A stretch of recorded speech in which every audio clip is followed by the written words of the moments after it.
What if I told you one bill, just one, could rewrite the rules of American life for the next decade? We're talking trillions in new debt, millions losing health care, and permanent tax breaks for the rich, all shoved into one 887-page monster that barely made it out of the Senate. They're calling it the One Big Beautiful Bill, Trump's ultimate legacy play. And behind the headlines is a chaotic power struggle, last-minute betrayals, and brutal cuts to programs millions rely on. Vice President J.D. Vance had to break the tie just to keep this thing alive. Now it's heading to the House, and even Republicans are at war over what's inside. From Medicaid crackdowns and food stamp cuts to tax breaks for tipped workers and a $5 trillion debt ceiling hike. This isn't just a budget, it's a political time bomb. So what's really buried inside Trump's most controversial move yet? Let's break it down.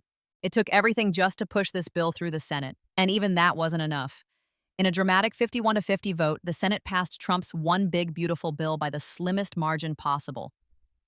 The deciding vote? None other than Vice President J.D. Vance, casting the tiebreaker after a marathon of backroom negotiations and political threats. The stakes? Nothing short of historic. The bill touches nearly every corner of American life: taxes, healthcare, immigration, the national debt, and it's already dividing the Republican Party from the inside. The Congressional Budget Office dropped a bombshell. If passed, the bill would add $3.3 trillion to the national deficit over the next 10 years. Worse, it could strip health insurance from nearly 12 million Americans. The White House says that estimate is nonsense, but the numbers are sparking panic. And the fight isn't over. Now the bill heads to the House, where GOP hardliners are calling it fiscally criminal and threatening to block it unless deep cuts are restored. Trump, meanwhile, is in full campaign mode, urging Republicans to stay united, ignore the grandstanders, and get it to his desk before the July 4th break. But as the fireworks start early in Washington, one question still looms. What exactly is inside this bill that's causing all this chaos? Let's start with the part that affects nearly everyone: taxes. At the heart of Trump's One Big Beautiful Bill is a move that could define his legacy, making the 2017 Trump tax cuts permanent. That means corporations keep their slashed rates, and individuals across most income brackets hang on to lower taxes, at least on paper. But here's the twist. Analysts say the biggest winners are the ultra-wealthy. The top 1% could see tens of thousands in annual savings, while middle-class gains are modest and fade fast with inflation. The bill also sweetens the deal by raising the standard deduction, an extra $1,000 for individuals and $2,000 for couples, but only until 2028. After that, it's back to pre-Trump levels unless another bill is passed. And then there's the headline grabber: no tax on tips. Trump promised tipped workers would no longer owe federal income tax on gratuities, and the Senate version delivers, sort of. It lets tipped and overtime workers deduct part of those earnings, but there's a catch. The deduction disappears entirely after 2028, and anyone earning over $150,000 gets phased out of the benefit. Same goes for the overtime deduction. Another win for working-class voters on the surface, but with an expiration date and income ceiling that keeps the biggest savings out of reach for many. Then there's the child tax credit, slightly boosted to $2,100, but still $300 less than the House wanted. And under the Senate bill, only one parent needs a Social Security number to qualify, a quiet shift that could expand eligibility or stir more political heat, depending on who you ask. So while Trump calls it a gift to working families, critics say this is déjà vu from 2017, a tax plan dressed up for the middle class but designed for the boardroom. And if you're wondering how they're paying for all these cuts, the answer might shock you. To pay for all those tax cuts, the bill goes straight for the jugular: Medicaid. Millions of low-income Americans rely on Medicaid for everything from doctor visits to life-saving medication. But under Trump's budget, the safety net gets tighter, much tighter. First, it imposes strict work requirements. If you're a childless adult without a disability, you'll have to work or volunteer at least 80 hours a month just to qualify, and that's not all. Even able-bodied parents with kids 15 or older would have to meet the same rule. Miss the mark, you're out. Second, re-enrollment rules get a brutal overhaul. Instead of renewing once a year, recipients would now have to re-verify every 6 months, and that means more paperwork, more income checks, and more chances to slip through the cracks. Then there's the provider tax slash a quiet but deadly cut. States use this tax to help fund their share of Medicaid. Trump's bill lowers it from 6% to 3.5% by 2032. That may sound small, but it could blow a hole in state budgets, especially in rural areas. Republicans from those same rural states pushed back hard, forcing a delay in the cuts and demanding a $50 billion rural hospital bailout fund be added to soften the blow. It worked, for now. But even with the bailout, the Congressional Budget Office warns nearly 12 million Americans could lose coverage by the end of the decade under these rules. That's not a glitch. It's baked into the design. And yet some Republicans still say the cuts don't go far enough. The Senate version is already the strictest proposal ever brought forward by the GOP. But to the House Freedom Caucus, it's still too soft. And just when you think it couldn't get worse, Trump's bill takes aim at the other end of the grocery line, your food benefits. To pay for all those tax cuts, the bill goes straight for the jugular, Medicaid. Millions of low-income Americans rely on Medicaid for everything from doctor visits to life-saving medication. But under Trump's budget, the safety net gets tighter, much tighter. First, it imposes strict work requirements.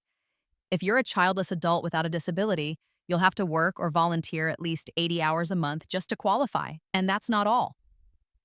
Even able-bodied parents with kids 15 or older would have to meet the same rule. Miss the mark? You're out. Second, re-enrollment rules get a brutal overhaul. Instead of renewing once a year, recipients would now have to re-verify every 6 months. And that means more paperwork, more income checks, and more chances to slip through the cracks. Then there's the provider tax slash a quiet but deadly cut. States use this tax to help fund their share of Medicaid. Trump's bill lowers it from 6% to 3.5% by 2032. That may sound small, but it could blow a hole in state budgets, especially in rural areas.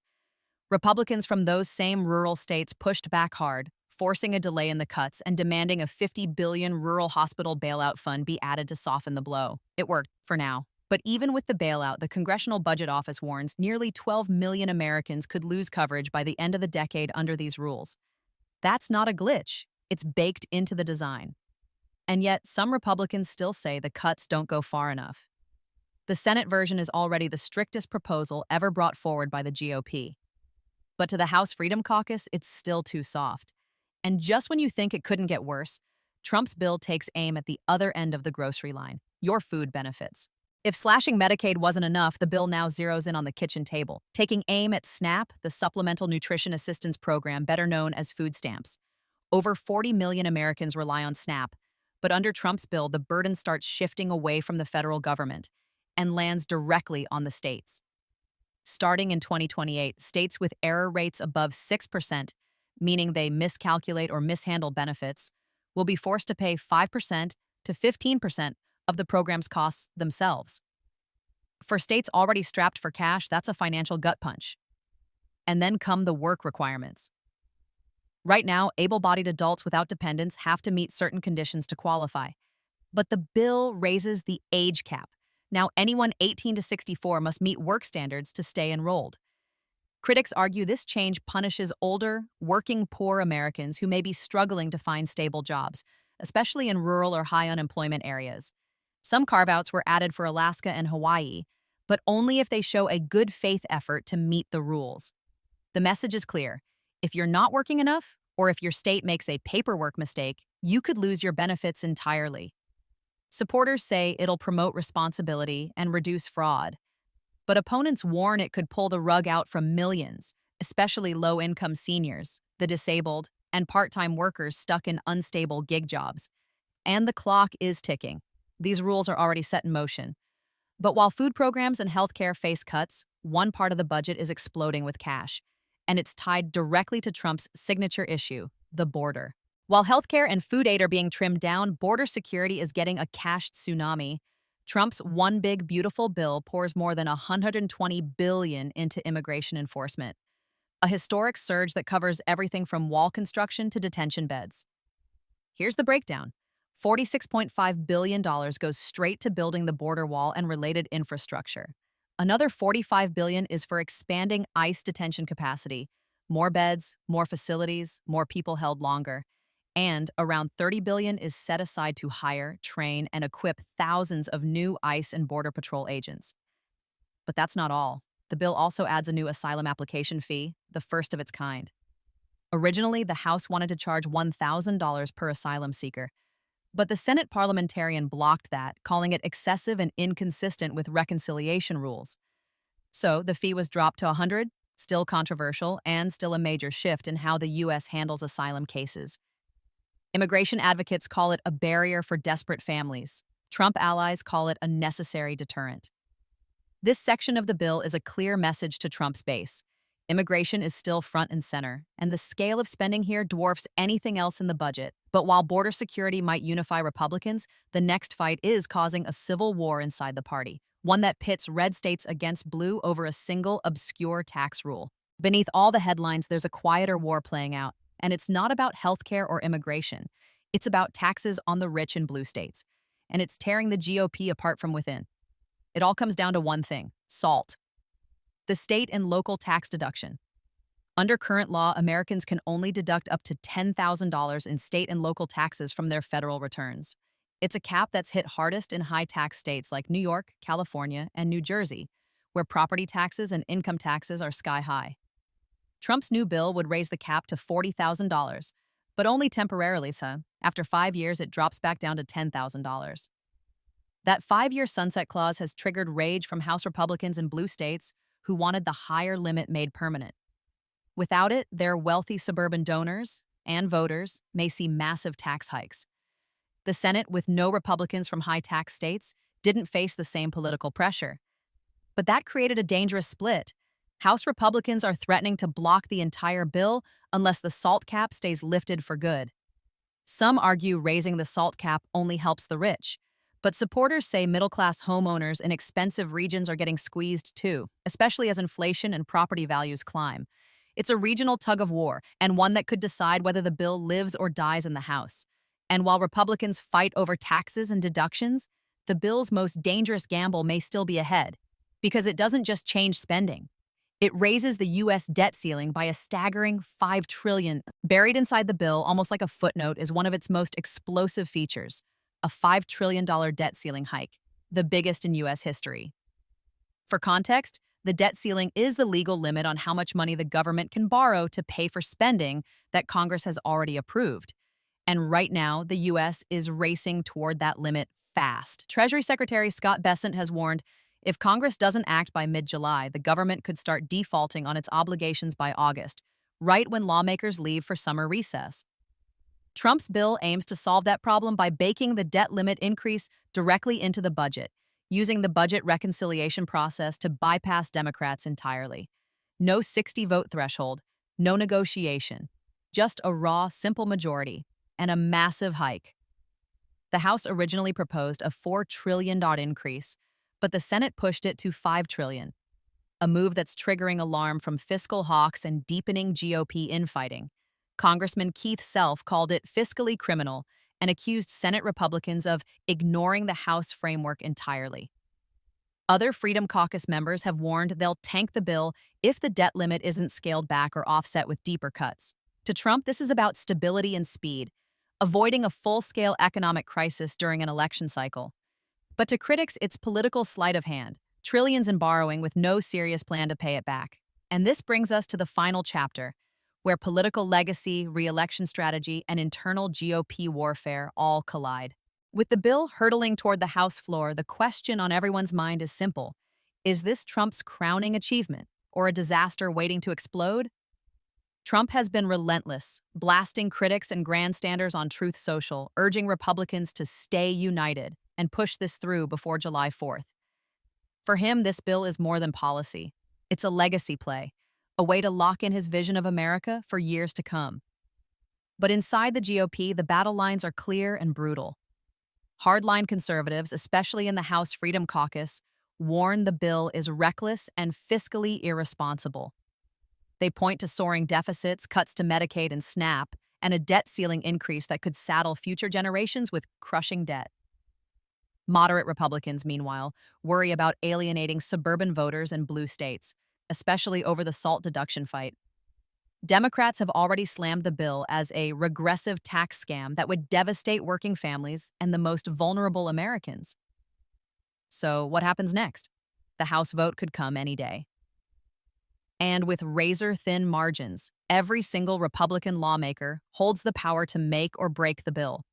If it passes, America faces a future with slashed social programs, permanent tax cuts for the wealthy, and a ballooning national debt. A gamble that could reshape the political landscape for years.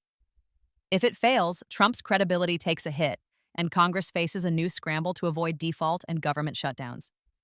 Either way, one thing is clear: this bill will define the next chapter of American politics. So, what do you think? Is this bold budget a brilliant move or a ticking time bomb? Trump's one big, beautiful bill is more than just a budget. It's a sweeping reshaping of America's future. Trillions in tax cuts locked in for the wealthy, millions potentially losing health care, food benefits tightened, a historic surge in border spending, and a staggering $5 trillion boost to the national debt. Whether you see it as bold leadership or reckless overreach, this bill will ripple through the economy and politics for years to come. The question isn't just what's in the bill, it's what this means for you and the country. Will it fuel growth and opportunity, or deepen divides and hardship? Only time will tell. But one thing is certain: America won't look the same by 2030. Thanks for watching. If you found this breakdown eye-opening, hit subscribe and ring the bell, because the fight over this bill is far from over. What's your take? Drop a comment below and let's talk.